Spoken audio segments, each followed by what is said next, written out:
আসসালামু আলাইকুম এভরিওয়ান, সবাই কেমন আছেন? আরও একটি ভিডিও নিয়ে হাজির হয়ে গেলাম। আশা করি সবাই ভালো আছেন।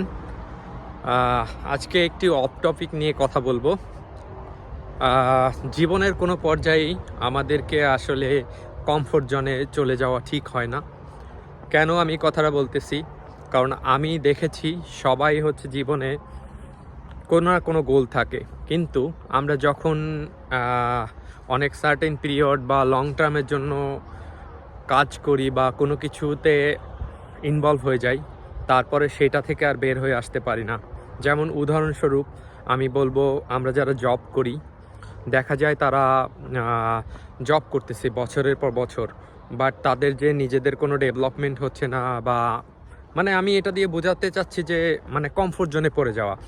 লাইফে যদি আমরা কমফোর্ট জোনে পড়ে যাই, সেক্ষেত্রে আমাদের আসলে পরবর্তী যে ডেভেলপমেন্ট সেটা থেমে যায়। আপনি যখন কমফোর্ট জোন থেকে বের হবেন, তখনই না আপনার আসলে পরবর্তী ডেভেলপমেন্ট হবে। ধরুন আপনি একটি জব করছেন 2-4 বছর যাবৎ, আপনাকে প্রতি বছরই ইনক্রিমেন্ট দিচ্ছে 2, 4, 5, 10,000 টাকা। বাট আপনি যদি ওইটা নিয়ে স্যাটিসফাই থাকেন, আপনি নিজের ডেভেলপমেন্ট না করেন বা মুভ না করেন, লাইফে অন্য কোনো জিনিস এক্সপ্লোর না করেন, তাহলে আপনি নতুন কিছু পাবেনও না।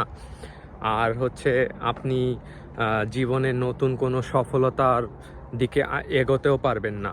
কারণ আপনি ভাবছেন যে আমি এই জবটা করতেছি, আমার জন্য ইজি হয়ে গেছে, আমি এখন কোনো না কোনোভাবে নতুন যদি জবে যাই, সেক্ষেত্রে আমার জন্য আসলে কোপ আপ করাটা অনেক টাফ হয়ে যাবে। আসলে এইটা ভুল। আপনি যখনই না নতুন কোনো কিছু এক্সপ্লোর করতে যাবেন, তখনই না হয়তোবা আপনি সফল হবেন, নয়তোবা হচ্ছে আপনার একটা এক্সপিরিয়েন্স গেইন হবে। তো এই কমফোর্ট জোনে আমরা না পড়ে যাই। কমফোর্ট জোনে পড়ে গেলেই আসলে আমাদের লাইফের কোনো উন্নতি হবে না। আপনারা তো একটি গল্প অবশ্যই শুনেছেন, যে অনেকে হয়তোবা শুনেন নাই, তাই আমি গল্পটি বলছি। ছোট একটা হাতি একজন নিয়ে আসছিল লালন পালন করার জন্য। সেই হাতিটা যখন আসছে, তখন তাকে একটা ছোট দড়ি দিয়ে বেঁধে রাখছিল। তো সেই হাতি অনেক চেষ্টা করছে ওখান থেকে ছুটে যাওয়ার জন্য, বাট যেহেতু সে ছোট, ওই রশি কিন্তু সে ছিঁড়তে পারে নাই। তো ছিঁড়তে না পারার কারণে সে বছর 1-2 খুবই টানাটানি করছে, বাট ছিঁড়ে নাই। তার মনের মধ্যে একটা বিলিভ আসছে যে সে হচ্ছে হয়তো বা এটা ছিঁড়ে আর যেতে পারবে না। তো একদিন হাতি বড় হয়ে গেল, যতই সময় যাচ্ছে সে বুড়ো হয়ে গেছে, ভালো প্রাপ্তবয়স্ক হয়ে গেছে। তো প্রাপ্তবয়স্ক হওয়ার পরে এই হাতি ওই সেম দড়ি দিয়েই কিন্তু বাঁধা ছিল। তো একজন কৌতূহলবশত মালিককে জিজ্ঞাসা করেছে যে আসলে আপনার যে এই হাতি কেন এটা ছুটে যাচ্ছে না, কারণ এটা তো ছোট একটা সামান্য একটা দড়ি দিয়ে বাঁধা আছে। তো তখন তার মালিক বলল, দেখেন, হাতির মনের মধ্যে বিশ্বাস চলে আসছে যে সে ছোটোবেলা টানাটানি করছে এটা ছোটার জন্য বা এটা ছিঁড়ে ফেলার জন্য, বাট সে কিন্তু এখন সেই বিশ্বাস নিয়ে আছে যে সে যখন 2-3 বছর বা 4 বছর বয়স্ক ছিল, তখন কিন্তু সে ছিঁড়তে পারে নাই।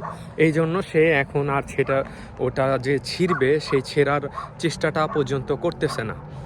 তো আমার আসলে এই গল্পটা বলার পেছনে কারণ হচ্ছে যে ভাই, আপনারা যেইটাই করতেছেন, এমন বিশ্বাস করা ভালো, বাট এমন বিশ্বাস স্থাপন আমরা নিজেদের জন্য না করি যে আমি এটা করতে পারবো না। আপনি 2 বছর আগে যেরকম ছিলেন, আছে কিন্তু আপনি সেম ওয়েতে নাই। কেন নাই সেম ওয়েতে? কারণ হচ্ছে আপনি যখন এরকম ছিলেন যে আপনার তখন শরীরে যে শক্তি বলেন বা বুদ্ধি বিবেক বলেন বা আপনার স্কিল বলেন, সবগুলো কিন্তু আপনার সেম ছিল না। যত দিন মানুষের যায়, তত দিন কিন্তু তার স্কিল বাড়ে। সো আপনি তখন চেষ্টা করেছিলেন, আপনার সকল কিছু আপনার অনুকূলে ছিল না দেখেই কিন্তু আপনি আসলে সফল হননি। বাট আপনি যে সেকেন্ড টাইম ট্রাই করতেছেন বা থার্ড টাইম ট্রাই করতেছেন, এখন আপনি যে সফল হবেন না, ব্যাপারটা কিন্তু এরকম না। আপনি প্রথমবার যেভাবে করেছিলেন, হয়তোবা সেকেন্ড টাইম আপনার কাজটা আরও সুন্দর হবে, কারণ আপনি প্রথমবার ভুলগুলো কিন্তু অলরেডি জেনে গেছেন যে ভুল কী ছিল। দ্বিতীয়বার কিন্তু ওই ভুলগুলো আর করছেন না, আপনার কাজগুলো আরও সলিড হচ্ছে।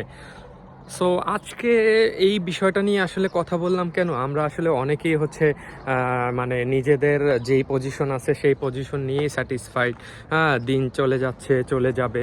বাট আমার মনে হয় যে আমরা লাইফে যদি কোনো কিছু করতে চাই, ডেফিনেটলি আমাদের আসলে যেই অবস্থানে আছি সেই অবস্থানে মানে পুরো কমফোর্ট জোনে না গিয়ে আমরা সেই অবস্থান থেকে উতরানোর জন্য যেসব স্টেপগুলো নিতে হয় সেগুলো আসলে নেওয়া দরকার। আর সেগুলো নিতে পারলেই হ্যাঁ, যারা নেয় তারাই সফল হয়। আর যারা আমরা নেই না তারা কিন্তু তাদের যে অবস্থান সেই অবস্থানেই বছরের পর বছর থাকি।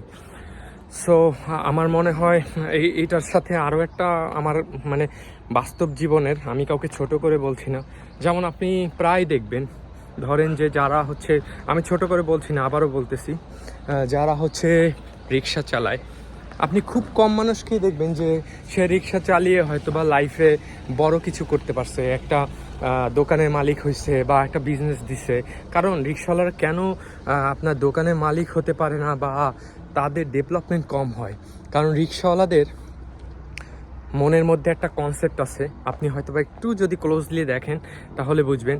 যেই রিক্সাওয়ালা মানে যেই রিক্সাওয়ালা বলবো না, প্রত্যেকটা রিক্সাওয়ালাও বলবো না, বলবো যে 80% রিক্সাওয়ালা দেখবেন যে তারা যখন ওই দিন ধরেন যে স্পেসিফিক একটা দিন যদি খুব ভালো টাকা পয়সা কামায়, ওই দিন বাসায় যেয়ে তার ওয়াইফকে বলতেছে বাজার করে নিয়ে আসছি, প্রচুর রান্না বান্না করো, হ্যাঁ আমরা খাই, এই করি সেই করি। দেখবেন উনি যে ওই একদিন ভালো 2-3 দিনের টাকা পেয়ে গেছে, ওনাকে আপনি আর মেরেও আর 2-3 দিন কাজে পাঠাইতে পারবেন না। উনি কি করবে, 2-3 দিন ঘরে বসে আড্ডা দিয়ে ক্যারাম বোর্ড খেলে, হ্যাঁ এগুলো খেলেই কিন্তু উনি ওনার টাইমটা পাস করবে। তার মানে কথাই হচ্ছে যে তার একদিনে 3 দিনের খাবার চলে আসছে, রুজি রুটি চলে আসছে, তার মানে হচ্ছে তার আর লাইফে কোনো কিছু করার দরকার নাই, সে ওই 2-3 দিন বসে বসে খাবে। এরকম চিন্তা চেতনা কিন্তু মোস্ট অফ দ্য রিক্সাওয়ালার। আমি কিন্তু তাদের ছোট করছি না, আসলে আমি এটা জাস্ট অ্যাজ এ এক্সাম্পল দিচ্ছি যে আমাদের আসলে কনসেপ্টটা এরকম না হয় ভালো। আমাদের লাইফে হতাশ হওয়া যাবে না, তবে আবার হচ্ছে জীবনে খুব বেশি যে আমরা কমফোর্ট জোনে যাব যার যার জায়গা থেকে, সেটাও আমরা না হই।